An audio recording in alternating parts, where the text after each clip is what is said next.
चुनावों का मौसम है तो लाजमी है तैयारियां जोरों पे है। 2020 में बिहार विधानसभा का चुनाव होना है। ऐसे में सरगर्मी पूरे तरीके से तेज हो चुकी है। तमाम नेता पाला बदलने में लगे। श्याम रजक ने राजद पार्टी ज्वाइन की और सीधे तौर पे मीडिया से मुखातिब होने के बाद नीतीश कुमार पर पक्षपात करने का आरोप लगाया। इसी मुद्दे पर बातचीत करने के लिए हमारे साथ जदयू के एमएलसी गुलाम रसूल बलियावी साहब है। उनसे बात करेंगे और जानेंगे कि आखिर श्याम रजक जिस प्रकार से नीतीश कुमार पर आरोप लगा रहे, आखिर आरोपों में कितनी सच्चाई है। सर, श्याम रजक जो पूर्व मंत्री थे, गन्ना मंत्री रहे, उद्योग मंत्री रहे, आज उन्होंने फिर राजद वापसी की है। नीतीश कुमार पर कई गंभीर आरोप लगाए। आखिर क्या लगता है जो आरोप लगाए गए हैं उनमें कितनी सच्चाई है? भाई, जाने का तो कोई ना कोई बहाना चाहिए। क्या कहकर पब्लिक के बीच जाएंगे तो कुछ न कुछ आरोप तो होना चाहिए। जब से श्याम भाई जेडीयू में आए, माननीय मुख्यमंत्री श्री नीतीश कुमार जी ने हमेशा से उनको कैबिनेट मिनिस्टर बना कर रखा। ये दुनिया जानती है, कायदे से लोग जानते हैं।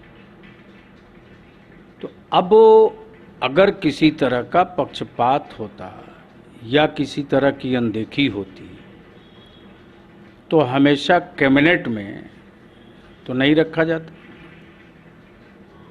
अब रही बात है कि उनको जाना है तो चले गए, जाने वाले को रोकता कौन है। अब रही बात ये कि हैरत तो हमें इस बात पर हो रही है कि जिन जिन शब्दों का प्रयोग श्याम जी ने आदरणीय लालू प्रसाद यादव जी के खिलाफ, राबड़ी देवी के खिलाफ, नेता प्रतिपक्ष तेजस्वी यादव जी के खिलाफ जिन शब्दों का प्रयोग किया, उच्चारण किया, संबोधन किया, जिन शब्दों से आंख कैसे मिलाएंगे और वो लोग कैसे हैं जो इज्जत आबरू की धज्जी धज्जी जिस व्यक्ति ने उड़ाया हो उसके स्वागत के लिए भी तैयार बैठे हैं। तो इससे तो सब कुछ क्लियर हो जा रहा है ना कि नीतीश कुमार ने पक्षपात किया या महागठबंधन में किसके कारणों से वो मंत्री नहीं बन पाए थे, ये भी उनको बताना चाहिए। वो लोग कैसे हैं? तो एक सवाल ये भी उठता है सर कि जब नीतीश कुमार 2005 में जब पहली बार बिहार की कमान संभाली थी तो लगातार जनता ने उन पे भरोसा किया, लेकिन लगातार वो जब सत्ता में आए तो लालू यादव के बारे में जो जनता से मुखातिब हुए बताते रहे कि भ्रष्टाचार से लिप्त है। तो आप भी लोग भी तो फिर उन्हीं के साथ 2015 में आप क्यों साथ चले गए? ऐसा है कि जब बड़े बड़ों से बात करते हैं तो वो शोभा देता है। आदरणीय लालू प्रसाद जी अगर माननीय नीतीश कुमार जी को कुछ कहें या माननीय मुख्यमंत्री श्री नीतीश कुमार जी को कुछ कहें तो उन दोनों के बीच का एक लेबल है। लेकिन मैं अगर किसी को अपशब्द बोलूं तो ये मैं अपने को छोटा करूंगा ना। इसलिए राजनीति में मर्यादा की हद में रखना चाहिए ताकि कल आंख मिलाने में शर्मिंदगी ना हो। एक चीज़ है सर, ये हमारा आरोप नहीं है, राजद के जो तमाम जो बड़े लीडर हैं, नेता प्रतिपक्ष हैं, उनका आरोप है कि जब आपको लगा जिस प्रकार से आरोप आज नीतीश कुमार पर श्याम रजक लगा रहे हैं, जब ऐसी बातें थी जिस प्रकार से जो भी बातें आज वो उन्होंने प्रेस वार्ता करके बताई कि नीतीश कुमार मंत्रियों से अच्छा व्यवहार नहीं करते हैं, अफसरशाही हावी है, तो कल आप लोगों ने कार्रवाई की। उससे पहले ना कार्रवाई करनी चाहिए थी, क्योंकि श्याम रजक अगर वाकई में इस तरह का था, श्याम रजक भी चुप रहे, आप भी लोग चुप रहे, कल आनन फानन में कार्रवाई की गई। ये बातें उनको मंत्री कोई एक हफ्ता में नहीं ना बने हैं, एक लंबे काल से मंत्री रहे ना। तो उधर 5 साल, इधर एक लंबा काल, इतना समय बीत गया, सत्ता का लाभ तो लेते ही रहे, कभी भी सत्ता और मंत्रालय से बाहर तो रहे नहीं। तो ऐन चुनाव के समय अफसरशाही और मंत्री की बात नहीं सुनी जाती, ये जनता स्वीकार नहीं करेगी। एक चीज़ और है सर, राजद ने कल 3 विधायकों को जो कार्रवाई की है वो आज जदयू में शामिल हो रहे हैं और सीधे तौर पे कहा है कि नीतीश कुमार के विकास को लेके उससे खुश होकर आपके पार्टी में आज 3 बजे प्रेस वार्ता रखी गई है, ज्वाइन कर रहे हैं। कितना पार्टी मजबूत होगा उनके आने से? देखिए, जो भी कोई व्यक्ति हो, चाहे जनप्रतिनिधि हो या आम जनता हो, जिन लोगों ने बिहार का वो दृश्य देखा है, 90%,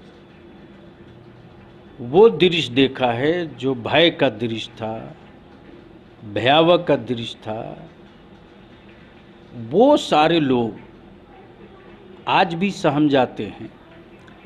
और जिन क्षेत्रों में, जिन इलाकों में बैलगाड़ी के अलावा कोई दूसरा माध्यम नहीं था, उन क्षेत्र और गांव गलियारों तक सड़क का जाल बनना, स्कूल की बिल्डिंगें ठीक होना, अस्पताल की व्यवस्था बेहतर होना, रोज़गार मुहैया कराना, शिक्षकों की बहाली होना और विभिन्न योजना और स्कीमों के माध्यम से युवा और यूथ को कुशल बनाने के लिए कौशलता के माध्यम से ऊपर उठाने की जो प्रक्रिया चली है, ये सब माननीय नीतीश कुमार के नेतृत्व में चली है। एक चीज़ और है, जब प्रेस वार्ता जब सदस्यता ले रहे थे श्याम रजक जी, तो उनसे पत्रकारों ने सवाल किया कि आप इतने दिन मंत्री रहे, बने रहे, नीतीश कुमार के साथ रहे, लेकिन चुनाव आया तो पलटी मारने लगे। आप वही मंत्री हैं, वही नेता हैं जो तेजस्वी यादव, राबड़ी देवी और लालू यादव पे आरोप लगाया था कि जाति सूचक बयानबाजी करते, इससे आहत होकर उन्होंने जदयू की सदस्यता ले ली थी। इस पे वो चुप्पी साहब कहा कि तो अब यही समझने के लिए काफ़ी है कि श्याम भाई को सम्मान कहाँ मिला था, अपमान कहाँ होता था। तो सम्मान से अगर अपमान की तरफ कोई व्यक्ति जाना चाहे तो उसको कोई क्यों रोकेगा? वहाँ वो अपमानित होंगे। अब क्या होंगे वो तो जाने, लेकिन अपमान ही के बाद तो यहाँ आए थे, तो सम्मान नीतीश कुमार जी ने दिया था। अच्छा, सम्मान अपमान की बात हो रही है, आप ये बताइए, तेजस्वी यादव ने सवाल पूछा है सीधे तौर पे जदयू के तमाम लीडरों से। उन्होंने कहा है कि वही नीतीश कुमार हैं जो खुले मन से सदन में कहा था कि मिट्टी में मिल जाएंगे, भाजपा के साथ नहीं जाएंगे। तो आप तो सम्मान अपमान की बात कर रहे हैं, तो आखिर फिर तो अपमानित होकर फिर आप लोग जब बीजेपी के साथ चले गए। ऐसा है कि राजनीतिक लड़ाइयाँ होती हैं, होते रहेंगी, और इस मुद्दे पर कोई भी व्यक्ति पिछली बातों को लेकर बैठ जाएगा। बयान का तो वैल्यू होना चाहिए। अरे बयान का वैल्यू टोटल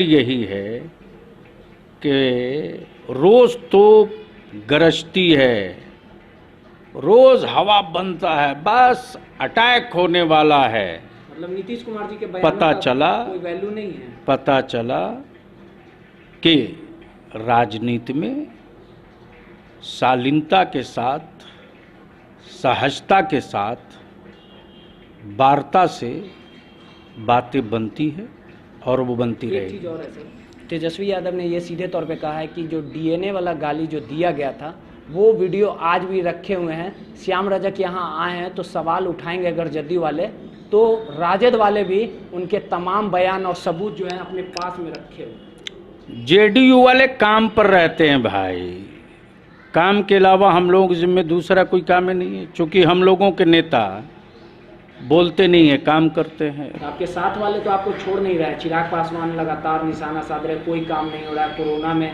जनता पूरी तरह से त्रस्त है। आपके सहयोगी पार्टी अब आपके कार्य पर सवाल उठा।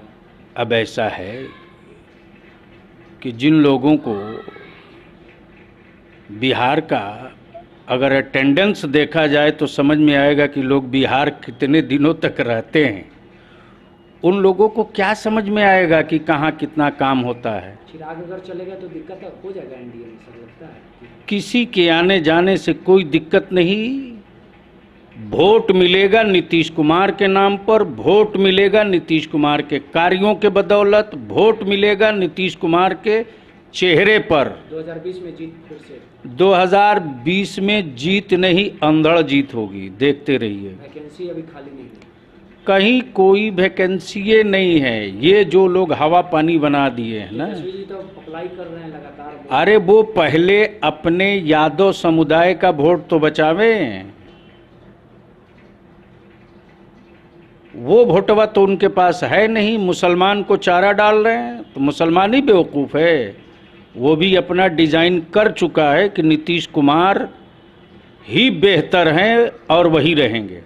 देखिए, ये थे गुलाम रसूल बलियावी साहब, जिन्होंने सीधे तौर पे कहा कि 2020 में जो बिहार विधानसभा का चुनाव होगा उसमें रिकॉर्ड तोड़ फिर से एक बार बिहार की सत्ता पे मुख्यमंत्री नीतीश कुमार ही बनेंगे और जनता पूरी तरीके से नीतीश कुमार पर भरोसा जताती और बिहार का लगातार विकास होते आया है। लेकिन 2020 में जो चुनाव होने वाला है उसको लेके नेताओं का पलटी मारने का सिलसिला जारी है। रोहित, पटना।